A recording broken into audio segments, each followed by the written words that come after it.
জি বাংলায় দাদাগিরিও মাস, তাই তাকিয়ে থাকুন জি বাংলায়। দেখা হবে আবার। শুভরাত্রি, ভালো থাকবেন। ওপার বাংলার জনপ্রিয় রিয়েলিটি শো দাদাগিরি আবারও ফিরছে নতুন সিজন নিয়ে। তবে এবারের আলোচনার কেন্দ্রে শোয়ের সঞ্চালক কে হচ্ছেন সেই প্রশ্ন।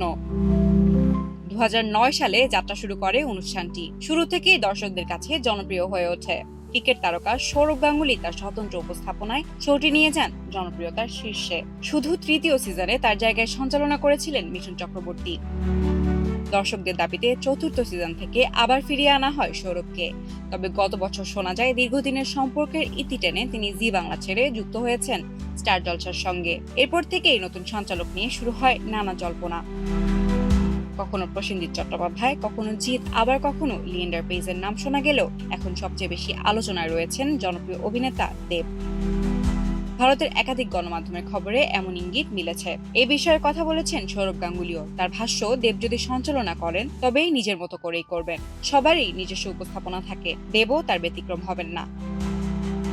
টলিউডের জনপ্রিয় এই অভিনেতা অভিনয় ও প্রযোজনায় ইতিমধ্যে সফলতা দেখিয়েছেন। এবার পরিচালনাতেও নাম লেখাতে যাচ্ছেন। তার পরবর্তী ছবি দেশু 7-এর কাজ নিয়েও ব্যস্ততা বাড়বে সামনে। ছবিটিতে দেখা যাবে শুভশ্রী গাঙ্গুলিকেও। তবে এখনো আনুষ্ঠানিক ঘোষণা আসেনি। ফলে নতুন সিজনের সঞ্চালকের আসনে কাকে দেখা যাবে সে প্রশ্নের উত্তর পেতে অপেক্ষায় থাকতে হচ্ছে দর্শকদের।